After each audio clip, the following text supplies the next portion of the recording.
আসসালামু আলাইকুম। আমি লাবণীস কিচেনে আপনাদের আরও একবার স্বাগত জানাই।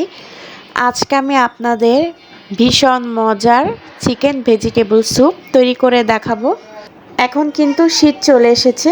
শীতে এই গরম গরম স্যুপ খেতে সবাই কিন্তু খুবই পছন্দ করে, বিশেষ করে বাচ্চারাও কিন্তু খুবই পছন্দ করে খায়।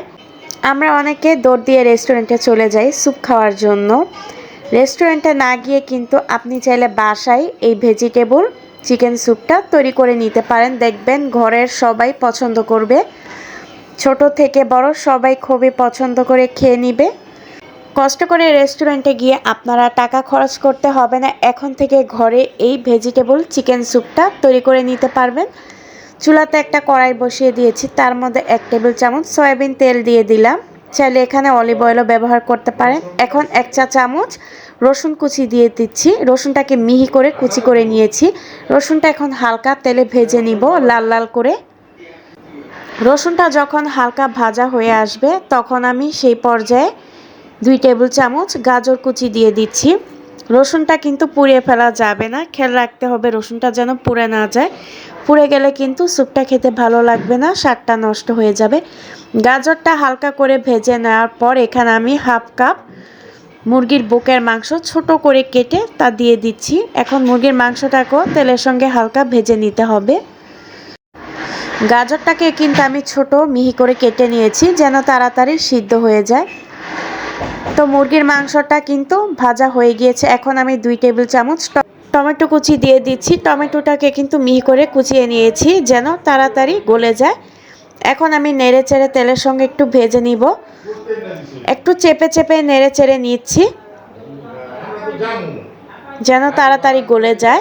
এখন এখানে আমি স্বাদ মতো লবণ দিয়ে দিচ্ছি। লবণটা কিন্তু বুঝে শুনে দিবেন, যেহেতু এখানে আমি সয়া সস ব্যবহার করব, তাই প্রথমে আমি একটু অল্প লবণ দিয়েছি। এখন চেপে চেপে নেড়ে নিচ্ছি যেন এগুলো গলে যায় তাড়াতাড়ি। তো তেলের সঙ্গে সবগুলো যখন ভাজা হয়ে যাবে তখন এই পর্যায়ে আমি 1 টেবিল চামচ সয়া সস দিয়ে দিচ্ছি। এখন দিয়ে দিচ্ছি 1 টেবিল চামচ টমেটো সস। এখন ভালোভাবে নেড়ে চেড়ে মিশিয়ে নিচ্ছি। এখন এখানে আমি হাফ চা চামচের একটু কম গোলমরিচের গুঁড়া দিয়ে দিচ্ছি। আপনারা চাইলে গোলমরিচের গুঁড়াটা আর একটু কমিয়ে দিতে পারেন যদি ঝাল খেতে পছন্দ না করেন। তবে গোলমরিচটা দেওয়ার কারণে কিন্তু টেস্টটা ভীষণ ভালো আসবে, চেষ্টা করবেন গোলমরিচটা দেওয়ার। এখন আমি 3 কাপ পরিমাণ পানি দিয়ে দিচ্ছি। যেহেতু আমি 3 জনের পরিমাণ স্যুপটা রান্না করব তাই 3 কাপে পানি দিয়েছি। তো এখন চামচ দিয়ে নেড়ে চেড়ে মিশিয়ে নিচ্ছি। বলক আসা পর্যন্ত অপেক্ষা করতে হবে। এখন আমি অন্য উপকরণটা রেডি করে নিব। এখানে আমি 3 টেবিল চামচ পরিমাণ পানি নিয়ে নিলাম, তার মধ্যে 3 টেবিল চামচ কর্নফ্লাওয়ার দিয়ে এটা গুলে নিব। কর্নফ্লাওয়ারটা দেওয়ার কারণে কিন্তু স্যুপটা ঘন হয়ে আসবে। এই কর্নফ্লাওয়ার কিন্তু আপনারা যে কোনো বড় মুদির শপে পেয়ে যাবেন। তো কর্নফ্লাওয়ার মিশ্রণটা কিন্তু আমার গুলে নেওয়া হয়ে গিয়েছে, আর এদিকে কিন্তু এটা বলকও চলে এসেছে। সবগুলো উপকরণ কিন্তু সিদ্ধ হয়ে গিয়েছে। এখন এখানে আমি গুলে নেওয়া কর্নফ্লাওয়ারটা দিয়ে দিব। অল্প অল্প করে দিয়ে নাড়াচাড়া করতে হবে, একেবারে কর্নফ্লাওয়ারটা দেওয়া যাবে না। অল্প অল্প করে কর্নফ্লাওয়ারটা দিয়ে নাড়াচাড়া করতে হবে, নাড়াচাড়া বন্ধ করা যাবে না, এতে করে কিন্তু তলায় লেগে যেতে পারে কর্নফ্লাওয়ারটা। দেখুন কর্নফ্লাওয়ারটা দেওয়ার কারণে কিন্তু ঘন হয়ে এসেছে। এখন এখানে আমি 1 টেবিল চামচ কাঁচামরিচ কুচি দিয়ে দিচ্ছি। কাঁচামরিচটা দেওয়ার কারণে কিন্তু একটু ঝাল হতে পারে, কিন্তু সুন্দর একটি ফ্লেভার আসবে। এখন আবার ভালোভাবে নেড়েচেড়ে মিশিয়ে নিচ্ছি। তো সর্বশেষে এখানে আমি 1 টেবিল চামচ ধনিয়া পাতা কুচি দিয়ে দিব, এতে করে সুন্দর একটি ফ্লেভার আসবে।